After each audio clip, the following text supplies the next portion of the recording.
And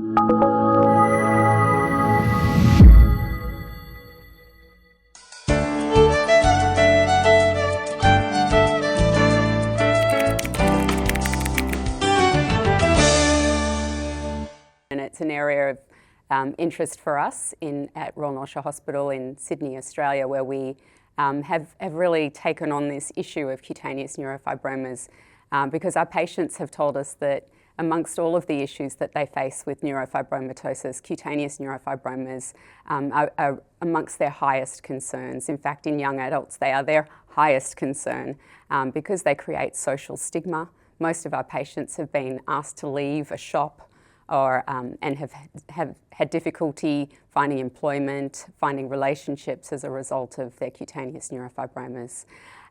We have seen a reduction in the size and volume of cutaneous neurofibromas when we've treated patients with MEK inhibitors, but we have rarely seen complete resolution of the cutaneous neurofibroma. And really, when we're treating a skin lesion, we want to see complete resolution. That is the goal. So we haven't really seen that yet. It was interesting. There have been other studies that have looked at MEK inhibitors and their impact on cutaneous neurofibroma that have shown really quite different changes in different cutaneous neurofibromas in the same patient. So we don't really understand what it is that makes a cutaneous neurofibroma respond or not respond to MEK inhibitor therapy. I do wonder, it's interesting in tuberous sclerosis, for instance, where rapamycin is used. It's the same pathway, but a different medication. Oral rapamycin does help, but topical rapamycin helps better. So it is an interesting area. I wonder if we will end up in a similar paradigm where we'll be using oral MEK inhibitors and topical MEK inhibitors in the same patients to try to improve the outcomes. We use laser in our clinic and excision. So for smaller lesions, we use laser, but for larger lesions, we use excision. We use an erbium YAG laser, which has less hypopigmentation, so less chickenpox scarring. But there are some really interesting results coming from some sites in America where they're using what we call non-ablative approaches, where you don't affect the overlying tissue. You are targeting the part of the tumour that's underneath the skin. And so I think that will be a really interesting, potentially a new paradigm for treatment of cutaneous neurofibromas. Unfortunately, we've seen in our patients with breast cancer that they're actually diagnosed later, so at a later stage of the cancer, and then they have poorer outcomes. So we really are very keen to approach this with an early identification approach. And I think that involves a number of factors. One is our patients being aware of and understanding that they have a higher breast cancer risk, particularly when they're young.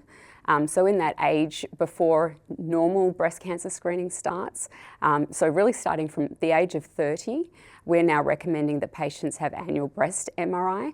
And the reason that we recommend breast MRI is because the tissue of the breast is quite dense in younger women, so mammogram is less effective. And in centres that don't have access to breast MRI, because it is a specialised approach, we recommend using ultrasound and 3D and sometimes CT. So important. I think we're in a situation where we have a patient group that have such a high risk of malignancy in their lifetime that early detection is absolutely crucial. One thing I think is very exciting is the use of cell-free DNA or circulating tumour DNA to try to early detect malignancy. So for instance, in malignant peripheral nerve sheath tumours, using cell-free DNA may be a way for us to find those tumours early from an annual blood test. Because often those tumours are difficult to pick up on imaging in an early stage. So although whole body MRI is another strategy that I think is very important, sometimes we will not pick up those lesions until they're already quite advanced. Absolutely. I don't think that I could run my clinic without a multidisciplinary team. NF1 is just such a complex disease. There are many aspects. It's very hard to predict what kind of complications our patients will have. So we really need a large team of people who understand the disorder of many different specialties. And they may not be present at every clinic appointment. So in fact, we don't do multidisciplinary clinic appointments, but the way that we organise multidisciplinary input is by having regular meetings. So we have our own team meeting, which is a multidisciplinary team. We have weekly meetings where we discuss every case that we've seen. So everyone has the opportunity to have input, to remind us if there's something that we've missed, and for us to bounce our ideas and really come up with the best treatment plan for patients. And then we have our radiology MDTs where we discuss each of our cases where we have concerning radiological findings.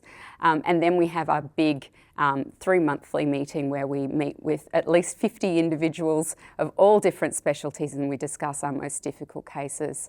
And that's also an opportunity for us to have doctors from other centres who have patients that are unable to come to our centre, who are able to then present those difficult cases, and we can discuss best treatment approaches then.